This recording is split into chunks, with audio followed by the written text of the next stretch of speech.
Halo semuanya, perkenalkan saya Abu Zar Al-Ghifari Prakasa. Di sini saya akan sedikit membahas tentang Friedrich Nietzsche.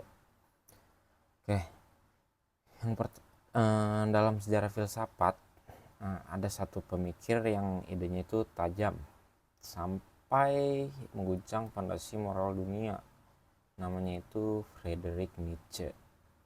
Ya, seringkali menantang agama, kritik budaya, dan menawarkan cara baru untuk memaknai hidup.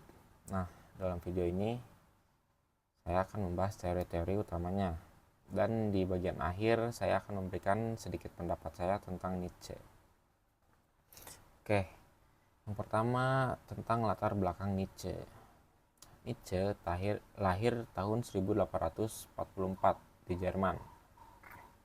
Seorang filsuf yang tidak mengikuti pola penulisan akademis pada umumnya. Ia menulis dengan gaya aforisme, pendek, padat, dan penuh metafora.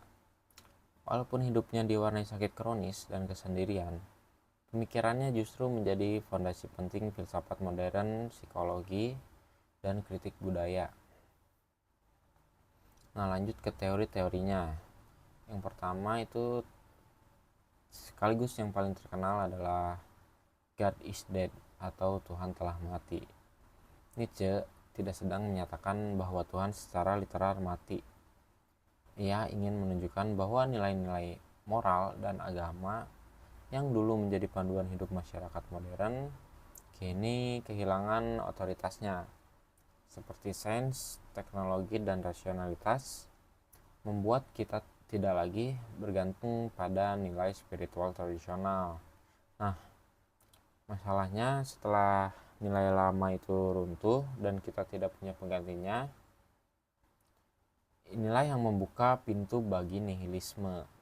Nah, lanjut ke teori yang kedua yaitu nihilisme. Apa itu nihilisme?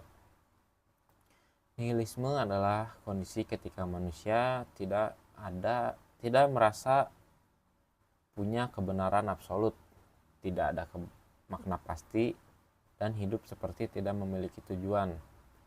Nietzsche melihat ini sebagai penyakit zaman modern. Namun, ia tidak ingin manusia terjebak dalam keputusasaan nihilisme. Sebaliknya, ia mengajak manusia menciptakan nilai baru, nilai yang lahir dari diri kita sendiri. Lanjut teori yang ketiga yaitu Übermensch.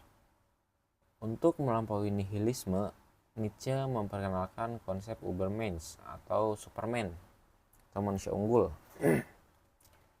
Übermensch bukan manusia super dalam arti kekuatan fisik, melainkan manusia yang mampu menciptakan moralitasnya sendiri.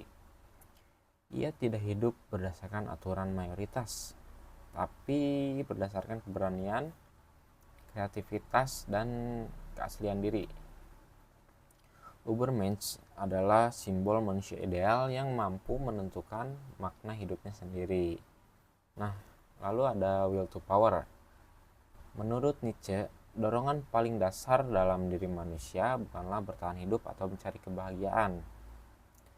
Dorongan itu adalah will to power atau kehendak untuk berkembang, mendominasi, menciptakan, dan memperluas potensi dirinya. Will to power adalah energi psikis yang mendorong manusia untuk menjadi lebih dari dirinya yang sekarang. Lalu selanjutnya moralitas tuan dan moralitas budak. Nietzsche membedakan dua jenis moral. Yang pertama yaitu moralitas tuan.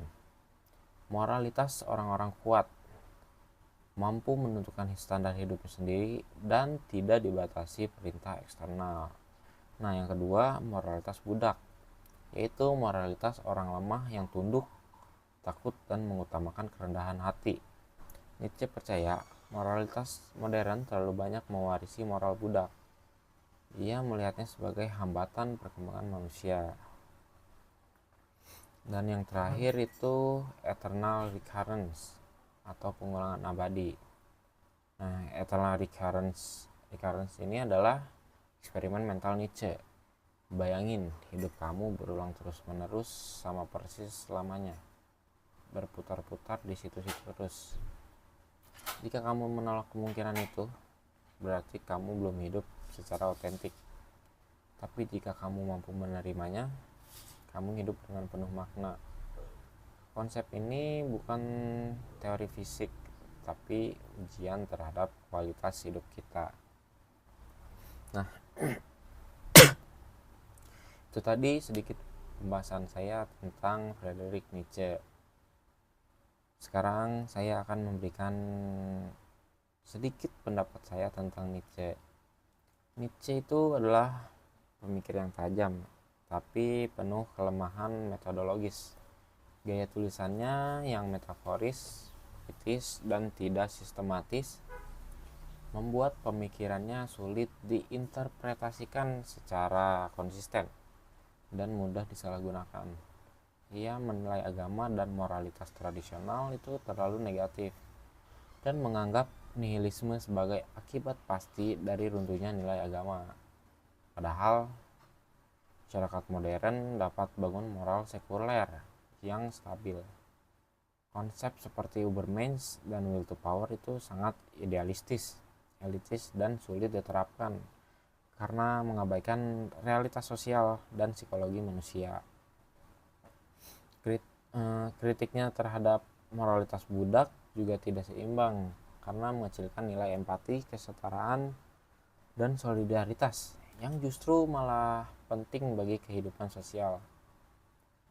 Pada akhirnya Nietzsche lebih ahli dalam membongkar nilai-nilai lama daripada menawarkan solusi praktis untuk menggantinya. Nah, itu mungkin sedikit pendapat dari saya dan pembahasannya tadi. Mohon maaf jika ada kesalahan, tolong dibenarkan. Oke, mungkin cukup segitu saya. Terima kasih. Assalamualaikum warahmatullahi wabarakatuh.